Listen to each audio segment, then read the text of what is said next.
Nadie en el mundo del fútbol estaba preparado para lo que estaba a punto de suceder, y sin embargo, cuando ocurrió, muchos fingieron que lo veían venir desde lejos.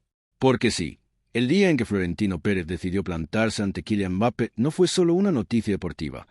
Fue un terremoto con epicentro en el corazón del Real Madrid y réplicas en cada rincón del planeta fútbol.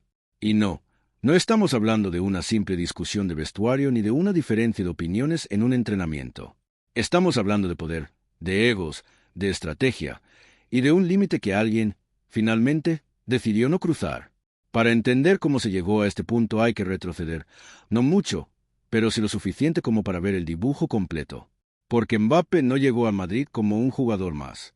Llegó como una promesa cumplida, como un fichaje que llevaba años gestándose entre rumores, negativas públicas, giros inesperados y una tensión mediática que parecía no tener fin.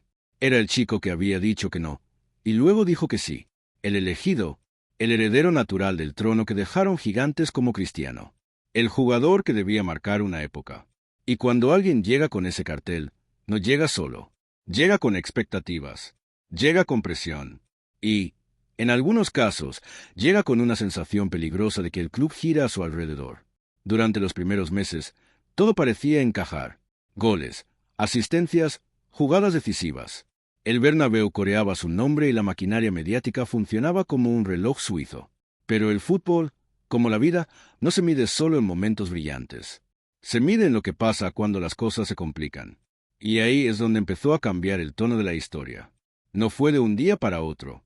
No hubo un punto exacto en el que todo se rompiera. Fue más bien un desgaste progresivo, como una grieta que al principio apenas se ve, pero que con el tiempo se convierte en una fractura imposible de ignorar. Detalles, gestos, decisiones dentro y fuera del campo que empezaron a levantar cejas en los despachos del club. Mbappé no era solo un jugador, era una marca, y como toda marca, tenía su propia agenda, sus propios intereses, sus propios tiempos. El problema es que el Real Madrid también los tiene. Y cuando dos estructuras tan grandes intentan imponerse al mismo tiempo, el choque no es una posibilidad, es una certeza. Se empezó a hablar en voz baja de privilegios, de exigencias contractuales poco habituales, de decisiones deportivas condicionadas por factores que iban más allá del césped. Nada confirmado, todo insinuado, pero suficiente como para que en el entorno del club empezara a crecer una incomodidad difícil de ocultar.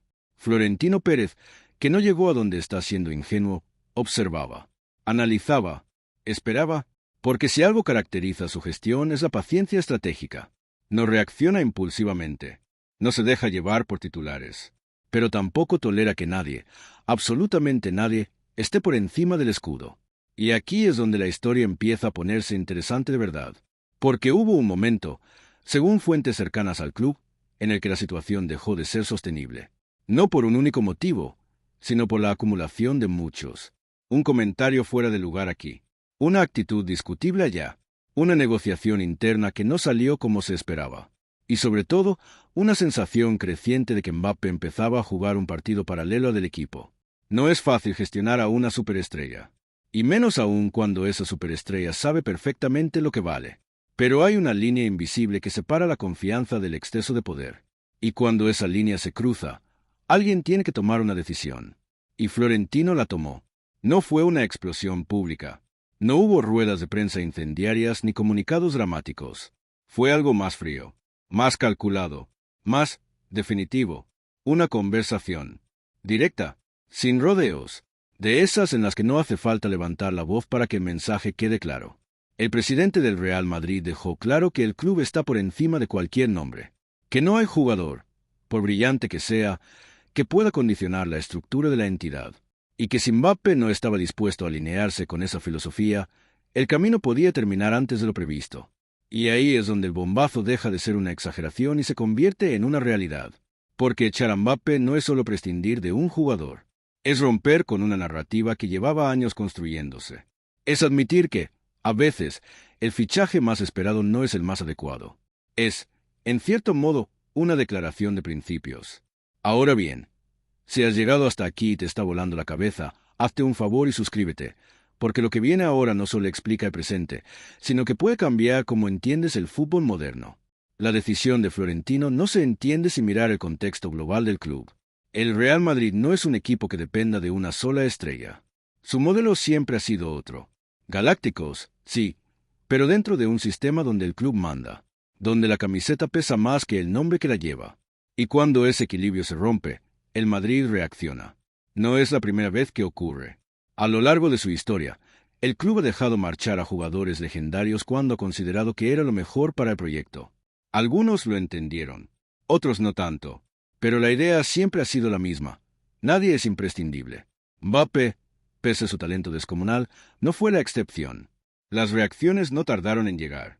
Medios de comunicación divididos, aficionados sorprendidos, analistas intentando reconstruir lo ocurrido con piezas que, en muchos casos, no encajaban del todo, porque cuando una decisión así se toma desde dentro, lo que sale fuera siempre es solo una parte de la historia. Y sin embargo, hay algo que no se puede ocultar: el mensaje. El Real Madrid no negocia su identidad, no cede su estructura, no se adapta a un jugador. Es el jugador quien debe adaptarse al club. Y quien no lo haga, por mucho talento que tenga, queda fuera.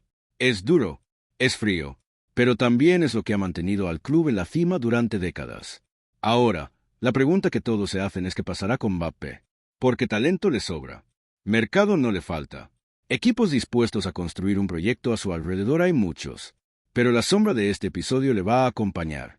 Porque en el fútbol, como en la vida, no todo es lo que haces en el campo. También importa cómo te integras, cómo convives, cómo entiendes el lugar en el que estás. Y aquí es donde entra el matiz que muchos prefieren ignorar. Mbappé no es un villano. Tampoco es una víctima. Es un jugador extraordinario en una situación extraordinaria, tomando decisiones que, en otro contexto, quizá habrían sido vistas de otra manera. Pero el Real Madrid no es otro contexto. Es uno de los entornos más exigentes que existen. Y no todos están preparados para eso. Mientras tanto, Florentino Pérez refuerza su figura como un presidente que no tiembla, que no se deja arrastrar por el ruido, que toma decisiones incómodas cuando cree que son necesarias, y que, una vez más, pone al club por encima de todo. Podrá gustar más o menos, pero es coherente. Y si crees que esta historia termina aquí, te equivocas. Porque lo que viene ahora es incluso más interesante: la reconstrucción, el mensaje interno, la reacción del vestuario. Porque cuando una figura tan grande sale, el espacio que dejan no es solo táctico, es emocional, es estructural, y alguien tiene que ocuparlo. Jugadores que antes estaban en segundo plano empiezan a tener más protagonismo. Líderes silenciosos que ahora tienen que dar un paso adelante. Un equipo que, de repente, tiene que redefinirse sin una de sus piezas más mediáticas. Y eso, aunque no lo parezca, puede ser una oportunidad. El fútbol está lleno de ejemplos de equipos que mejoraron cuando dejaron de depender de una sola figura. No porque esa figura fuera mala, sino porque el colectivo encontró una nueva forma de funcionar. El Real Madrid, con su historia, su estructura y su mentalidad, tiene las herramientas para hacerlo. Pero no será fácil. Habrá presión, habrá dudas, habrá comparaciones constantes. Porque cada gol que no se marque será el gol que Mbappé habría marcado. Cada partido perdido será el partido que Mbappé habría ganado. Y ahí es donde se verá la fortaleza real del proyecto. Así que sí, estamos ante un momento clave. Uno de esos que, con el tiempo, se recuerdan como un antes y un después. Un punto de inflexión que define una etapa. Y ahora te lanzo una pregunta. ¿Crees que Florentino ha hecho lo correcto o ha dejado escapar a un talento irrepetible? Porque esta historia, aunque tenga hechos, también tiene interpretación. Y ahí es donde el debate se vuelve realmente interesante. Si te gustan este tipo de análisis, donde no solo contamos lo que pasa, sino por qué pasa, dale al botón de suscribirte, porque esto no lo verás en ningún telediario y lo que viene en el fútbol europeo promete ser aún más intenso. Porque al final, más allá de nombres, cifras y titulares, el fútbol sigue siendo lo mismo, un juego de decisiones. Algunas brillantes, otras discutibles, pero todas con consecuencias. Y esta, sin duda, las tendrá. Pero lo verdaderamente interesante no es el resultado final de la decisión, sino todo lo que se esconde dentro de ella, como si se tratara de un mecanismo complejo en el que cada engranaje revela algo más profundo sobre cómo funciona realmente un club como el Real Madrid.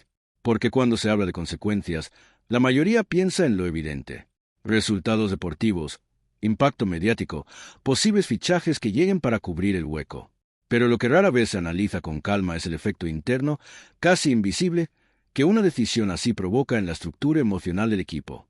Y ahí es donde esta historia gana una dimensión mucho más interesante. En el vestuario, por ejemplo, no se trata solo de perder a un compañero. Se trata de reajustar jerarquías, de redefinir dinámicas que, hasta ese momento, giraban en torno a una figura concreta. Kylian Mbappé no era simplemente uno más. Su presencia condicionaba automatismos, decisiones dentro del campo y, aunque muchos no lo digan en voz alta, también influye la forma en la que algunos jugadores entendían su propio rol. Cuando alguien así desaparece del tablero, el silencio que queda no es incómodo, es revelador. Hay jugadores que, sin darse cuenta, empiezan a ocupar espacios que antes no les pertenecían. Otros, en cambio, se enfrentan a una realidad más dura. Ya no hay una figura que absorba toda la presión. Ya no existe ese plan B automático en el que el balón siempre termina en los pies del mismo jugador esperando que resuelva. De repente, el juego exige responsabilidad compartida. Y eso, para un equipo acostumbrado a convivir con estrellas, es casi un experimento psicológico. Desde fuera, es fácil caer en el discurso simplista de que el talento individual siempre suma. Pero la realidad es más incómoda. Hay talentos que, por su magnitud, no solo suman, también desordenan. No porque quieran hacerlo, sino porque obligan a todo lo demás a adaptarse constantemente a su presencia. Y cuando esa adaptación se convierte en dependencia, el equilibrio empieza a tambalearse. Aquí es donde la decisión de Florentino Pérez adquiere una lectura más estratégica que emocional. No se trata de un castigo. No se trata de una reacción impulsiva. Se trata de una corrección de rumbo. Porque dentro del club, según las dinámicas que se han ido filtrando con el paso del tiempo, empezaba a percibirse una especie de desconexión sutil entre lo que el equipo necesitaba y lo que la figura de Mbappé representaba en ese momento.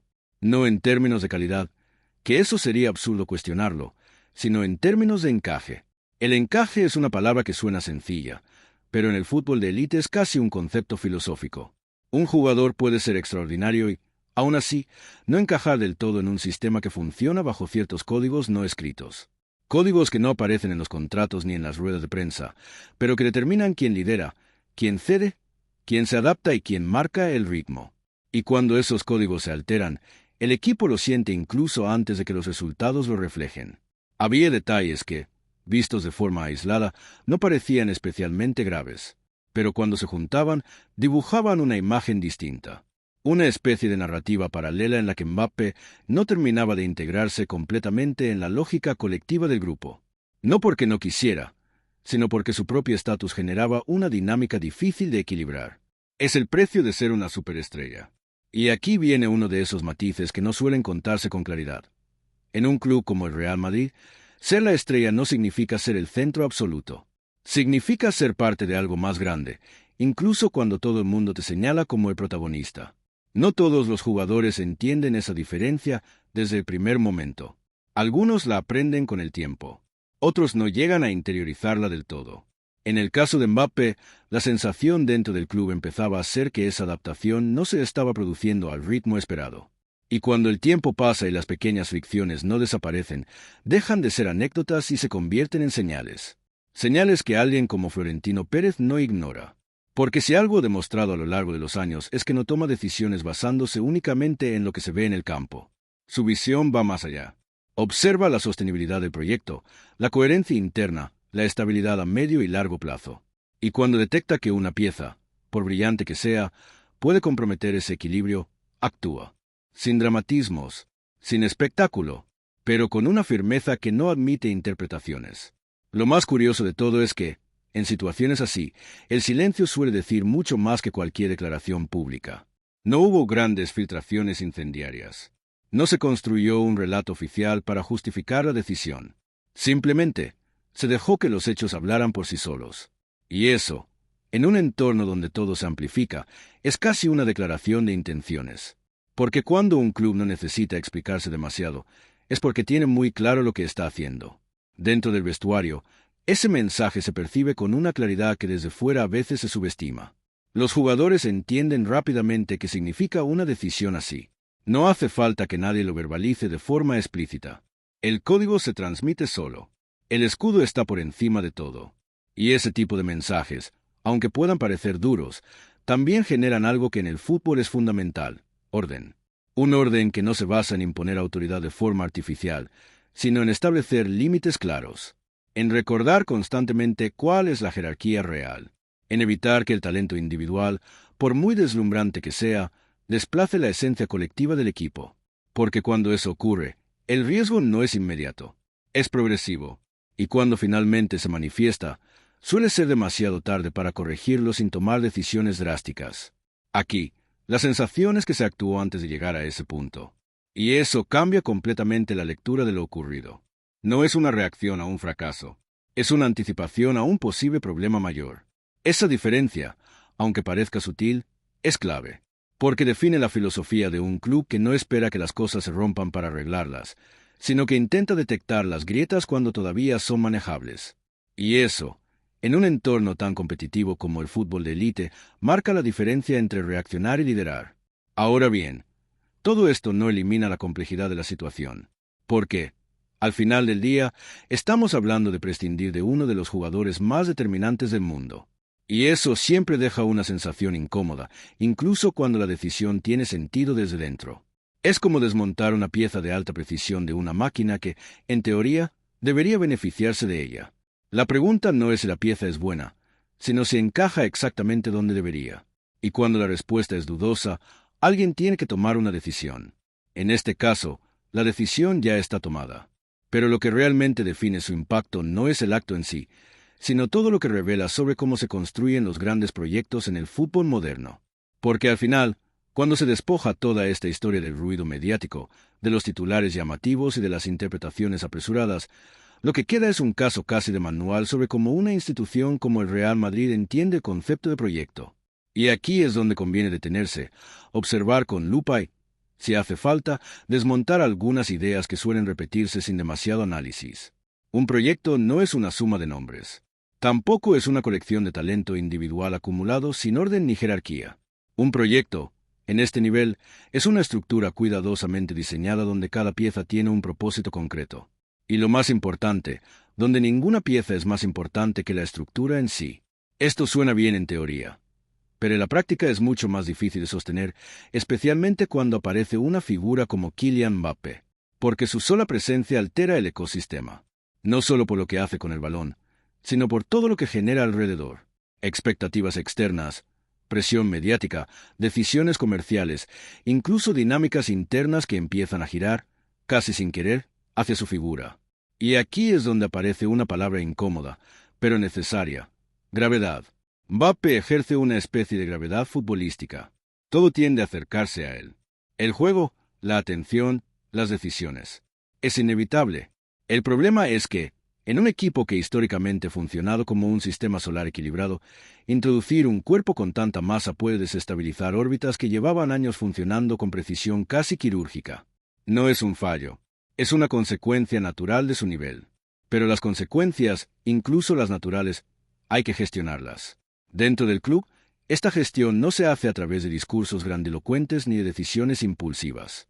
Se hace a través de observación constante, de reuniones discretas, de conversaciones que no trascienden, de pequeños ajustes que intentan reconducir la situación sin necesidad de llegar a un punto de ruptura.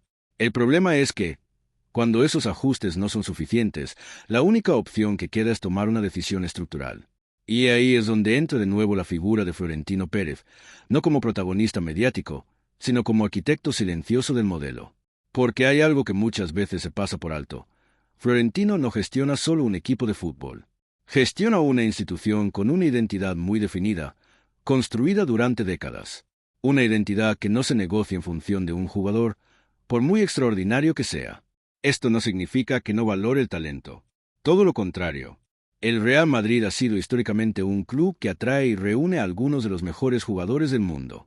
Pero siempre bajo una premisa muy clara: el talento debe integrarse en el sistema, no redefinirlo completamente. Y aquí es donde la historia de Mbappé se vuelve especialmente interesante desde un punto de vista casi filosófico. Porque plantea una pregunta que va más allá de este caso concreto. ¿Hasta qué punto debe un club adaptarse a una superestrella? ¿Dónde está el límite entre potenciar su talento y preservar la identidad colectiva? No hay una respuesta única. Cada club lo gestiona de forma diferente. Algunos construyen todo alrededor de una figura central y aceptan las consecuencias. Otros, como el Real Madrid, prefieren mantener un equilibrio más rígido, incluso si eso implica tomar decisiones que desde fuera parecen difíciles de entender. Lo que sí está claro es que ese equilibrio no se mantiene solo. Requiere una vigilancia constante, una especie de disciplina interna que no siempre es visible, pero que se manifiesta en momentos como este.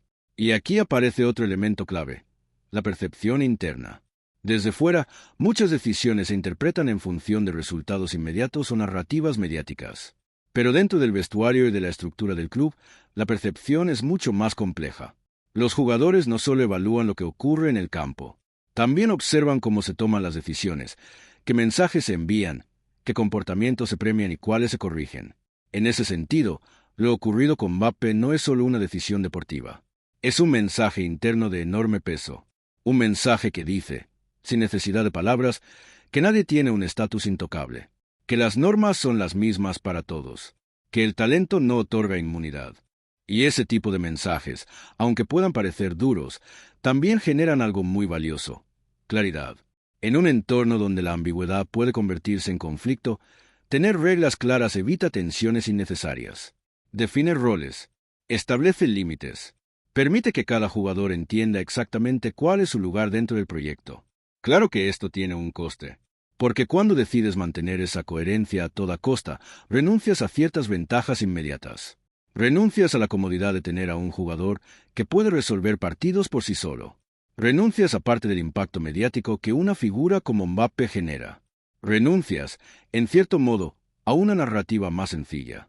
Pero a cambio, refuerzas algo mucho más difícil de construir: una identidad sólida.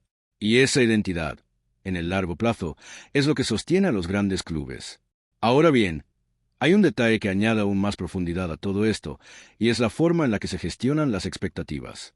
Mbappé llegó con un peso enorme sobre los hombros, no solo por su talento, sino por todo lo que representaba su fichaje. Era el símbolo de una operación que llevaba años gestándose, el resultado de una estrategia prolongada, el jugador que, en teoría, debía marcar una nueva era. Ese tipo de expectativas no solo afectan al jugador, también condicionan la forma en la que el club se relaciona con él, porque, de alguna manera, hay una presión implícita por hacer que funcione, por justificar la apuesta, por demostrar que la espera ha valido la pena.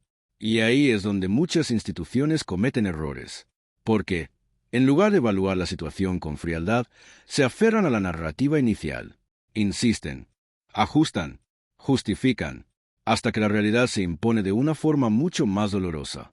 En este caso, la sensación es que el Real Madrid decidió no caer en esa trampa. Detectó que la narrativa no estaba alineándose con la realidad interna y actuó en consecuencia, sin esperar a que el problema creciera, sin intentar forzar un encaje que no terminaba de producirse de forma natural. Y eso, aunque desde fuera pueda parecer drástico, desde dentro puede ser visto como una muestra de control. Porque al final, lo que define a un proyecto no es solo su capacidad para atraer talento, sino su capacidad para gestionarlo correctamente. Y gestionar talento no siempre significa retenerlo a toda costa. A veces, gestionar bien también implica saber cuándo dejarlo ir, incluso cuando todo el mundo espera lo contrario, incluso cuando la decisión genera dudas, incluso cuando el ruido externo intenta simplificar una situación que, en realidad, es mucho más compleja. Y ahí es donde esta historia deja de ser un simple bombazo para convertirse en algo mucho más interesante. Un ejemplo de cómo funcionan realmente las decisiones en la élite del fútbol, lejos de la superficie, en ese terreno donde lo deportivo, lo institucional y lo humano se mezclan de una forma que rara vez se explica con claridad.